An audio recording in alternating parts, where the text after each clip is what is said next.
And let's talk about the beach filter. So the beach filter, or sorry, not the beach filter, but the shore filter. So it's an effect, just much like the scatter. We've got, I think this one's a new one. I'm not quite sure, but anyway, there is a shore filter, and you can see it's added a profile right through here. Now let me go and increase this. So for shore, let's just say the shore right now, I think for this example is 80 meters. So we can offset the shoreline to be higher or lower. And you can see that right here. This will be a little bit easier to see. You can see the shore's edge is increasing or decreasing.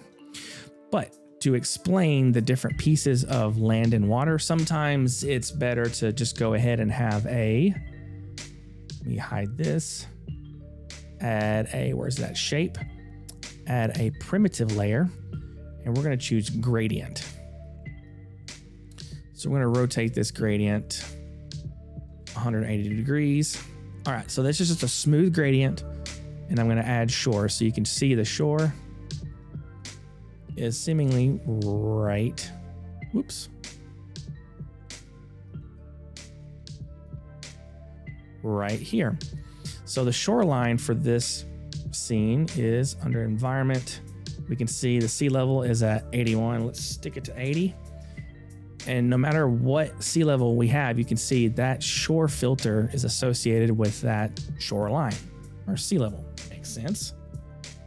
But this sea level offset is just an offset value for that particular filter. All right, so let's add water to talk about this first step.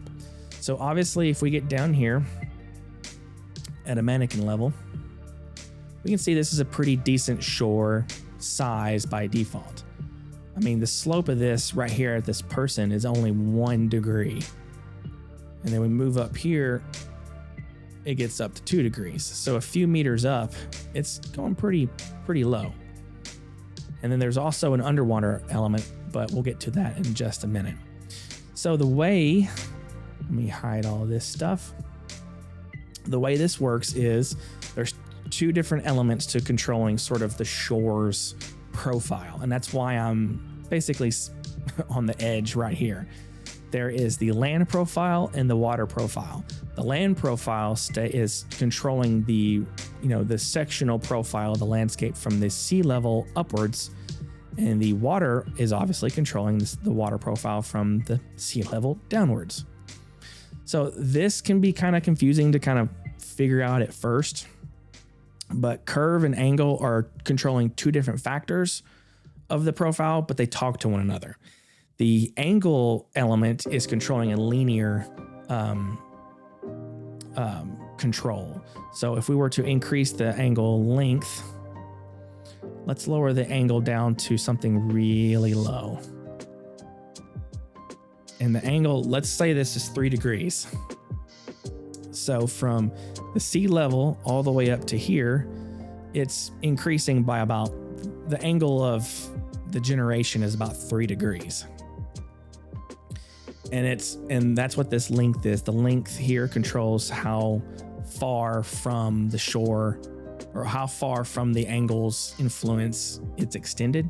We can extend this out pretty far and lower the angle a little bit.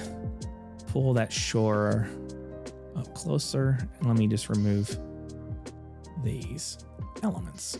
So removing the curve function altogether, let's say the angle is half of a degree.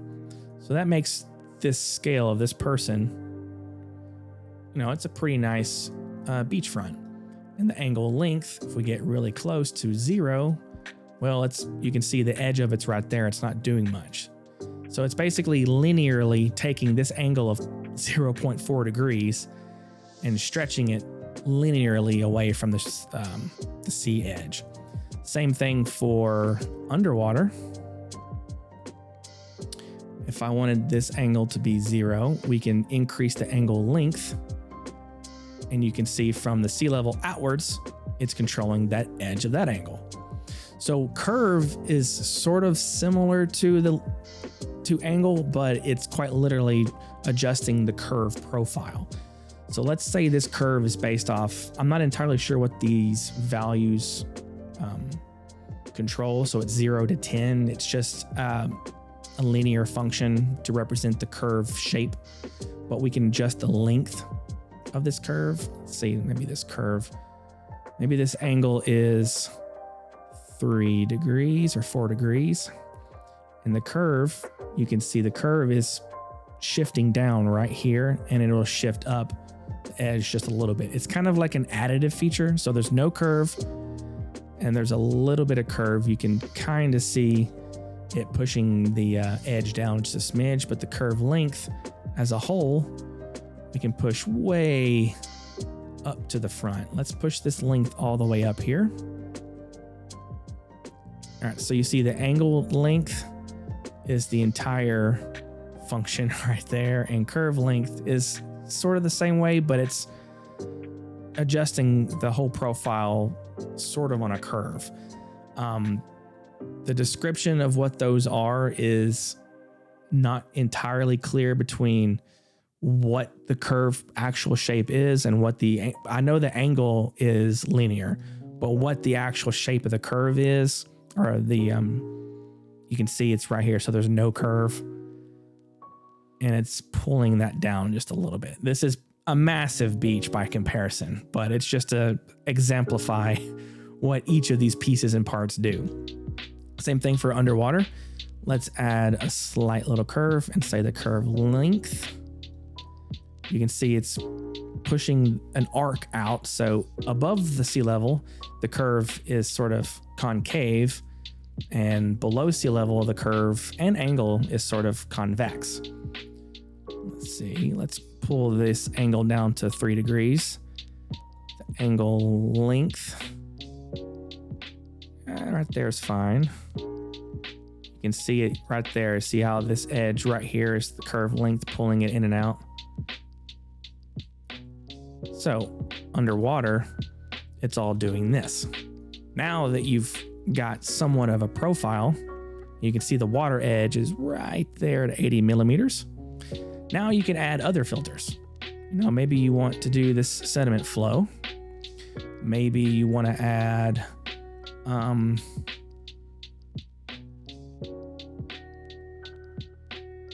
maybe not that stuff. Let's do another, let's just do that. All right, say you want to do that, and let's add a effect, denoise effect. But now we want this denoise to be associated with the shoreline. There is a brand new distribution, terrain and sea level. If I were to do this, you can see that this is going up or down based on that 80 meter sea level. If we wanted to denoise, make it feel like the water has sanded, softened all the terrain under the water, let's just change this limit to be a negative number. So negative 200, and let's zero these out. All right, so right here at 80 millimeters, that's where the water edge is. If I were to go right here, turn off heat maps, you can see that's where the water edge is. Let's go back here to the shape layer, and you can see that denoise is right at the water's edge.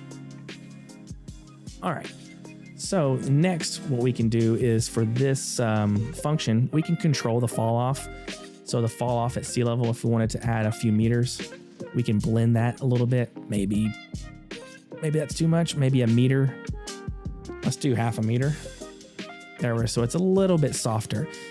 This offset sea level is just like the offset sea level for the shore filter. If we wanted to control it up or down, it moves it up or down.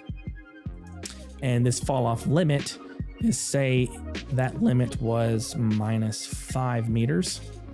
This fall off limit is basically the blending on wherever this limit line is. So if this limit line is a positive value, this fall off limit is the blending, the feathering at that limit. And so that's how those operate. So -300, and we will do this.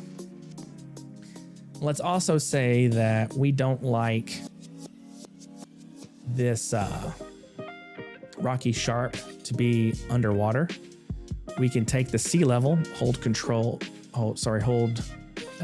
Alt and drag on top of rocky shape. So now here, drag it into the distribution. That way it copies it. And here, since it's the same thing, we'll just inverse this, make the limit 300. That way, this filter is always associated with the water level. So anytime in environment, anytime we change this, let's say if we slide this up, we have the shore and all of the filters associating with wherever this number is. Go back here and we can see that's exactly where everything is, even though this is a little bit rocky. So a good example, which I have on my Patreon page as well, is this beach sample that I've made. So here's a colored version of basically what we just did. So a mannequin, this is a really nice beach edge. It's a pretty large beach. And so I have an entire 3-hour-long live stream that talks about the different things of how beaches are designed. So this right here is just sort of a fall off. We can create islands this way. You can sculpt islands to associate a fall off just like this, as well as where sand comes in and erodes the edge. If you were able to get this, then you will see that there are two different sort of shore designs. There's this one for like a shorter shore, but there's this other one that's a really big shore. That's just like what we did in the previous terrain. If you wanted to also, if you grab this, change the length to something like 2048, you can see a variety of all the filters coming to play together in sort of an alcove type feature. And you can see the profile underwater here. Let me go to material view. If you're having trouble seeing where the water edge is, say if you're on a system and you want to see the water edge, but it's not doing what you want, just a quick and dirty way to do that is just to add a color. Let's just make it blue. And then again, I'm going to copy this sea level to this distribution. So Alt, Control, whatever it is, drag over on distribution. And for this one, we will make there no fall off. So now whenever you're designing the landscape, and so this material design mode is great for seeing the material unshaded or unrendered. You can design all your filters and stuff, but you can see where the ocean would be just based off this color. And then when you want to render, you can go to this. Maybe you want to turn on the color and it have a blue edge. So that's just a sort of a design feature to help you understand where the water is without showing the water if you're on a really tough system. Is the shore effect universally applied or can it be varied? Well, I'm glad you brought that up. Let's open up my other project file that you can probably grab. Let's go to this one real quick. This one's not available, but a different one is. All right, so this one has cinematic. So say you don't want, this has a few simulations. This has a sand simulation, pumping out areas for sand. So it also pushes the water line down, but let's not do that one for now. Let's go and do what we just did before, add a material color. Let's make this blue and we will distribute this based off the sea level. -200 and zero these out so we know exactly where the shoreline is. All right. So yes, we can take the shore here and we can sort of, any filter is globally applied, but you can control where it goes with masking. So what I'm going to do is I'm going to add a mask. and we'll call this mask water edge. All right, I'm going to take waster's edge. All right, we're going to take this water edge and drag it up onto shore here. So now a distribution mask is applied to water's edge. And since this mask is empty, that's not going anywhere. So if we were to fill, there we go. So we can see that it has now applied that shore everywhere, which is what this mask is doing. But say we don't want it to be everywhere. Well, let's just go here in this mask tool, increase this. And let's say we want to erase everything over here. Say we don't want the water on this side at all. Stop editing. Global. Even though there's water over there, it's not affecting the terrain there. Let's do that. All right, so you see here, the shore heat map is only spawning in this range. Even though we have the water level is 80 over here, just ignore that. We're only having it spawn on this side. Yeah, let's turn water off. Yeah, you can see the beach profile right there. Another good thing about this is, say if you want to add some pretty nifty cliffs, let's lower the radius, lower the smoothness down a little bit. Ooh, that's still pretty big. All right, erase. Let's say we want to erase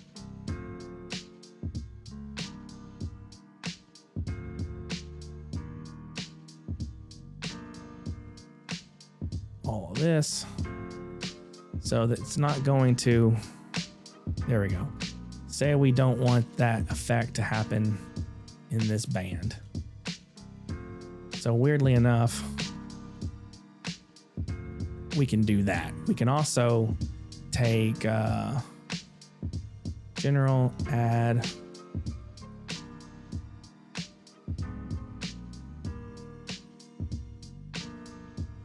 yeah, we'll do this based off another mask. Drag this mask onto add. Perfect. So for this mask, we'll paint in backwards from what I want it to do. Let's invert this. Wow, okay, that's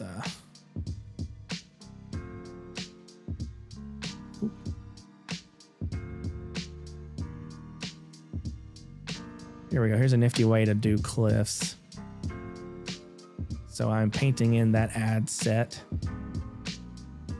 So if I paint in right here, you can see the beach filter is affecting what I'm painting. But right here where I removed the shore, I keep calling it the beach filter, the shore filter. If I were to paint in this area, you can see that it is not going to affect that particular landscape. Even though this is super strong. So seemingly we can create these nice alcoves using the add set. You can do this with the sculpt layer as well. You can add sculpt and then do add and just sculpt in this stuff. But I find that sometimes just doing the add set, adjusting what some of these level strengths do for each one, we can sort of customize based on a mask where that add set filter is applying. So right here, you can see, well, the water line would be right here at this cliff. And now we have this nice little alcove, but this cliff is preventing everything from doing much. Let's add one more color just for fun. Actually, let's make this a gradient. Preset this as one of our rocks. Go to the gradient distribution. We'll make it a height gradient. And we'll apply this distribution to, let's say, Rocky. There you go. Then, where's my scene? Render. Let's add another one. Let's add another, let's do slope on top of this. And click add so that we can get add. There we go.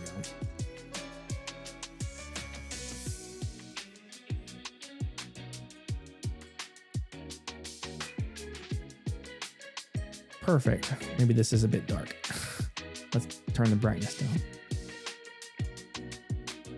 For that gradient as a whole. Ooh. Oh, that's per piece. Okay. It is really fast. I hope that makes sense. That's a quick way to do some quick cliffs. We can sort of set this up numerous different ways, but if I wanted to open up one of my previous projects, this beach and sand simulation, you can grab this one on my Patreon page too. And if you do, I mean, we can just play around with the seed. So this is the beach. This is sort of maps that kind of an accumulation of everything we've done thus far. It is the sand simulations. It is the shore filter, the scatter filter, denoising underneath the water line. It's the new erosion, and it's some of the new material presets.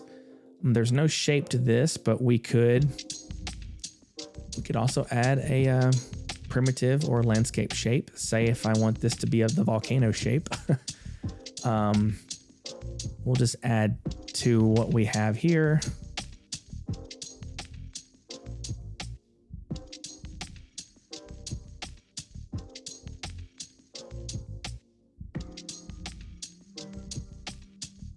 Ooh, this is a... There we go. So say we like that shape, and whatever it's doing. Maybe it's right here in the middle. So we can do many different things, even change this shape to be, you know, a canyon.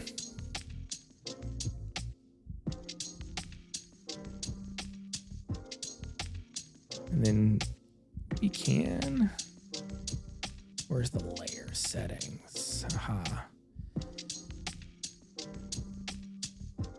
There we go. I'm just kind of throwing things together, but if you're able to get this, it's really fun. And the sand simulation, let's do this. Let's paint in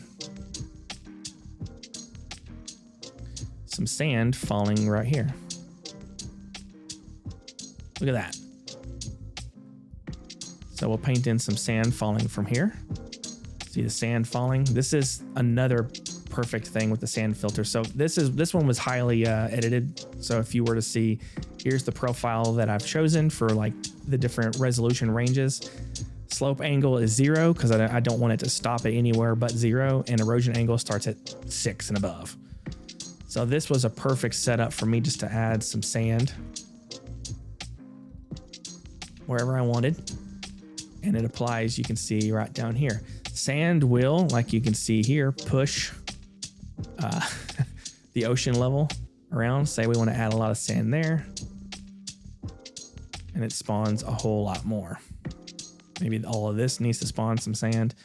This is also a good way to have some dithered effects at your ocean base. If you had an area underground or underwater that needed to be smoothed based off some sort of collapse or something, you can use this method to paint in where you want sand to go.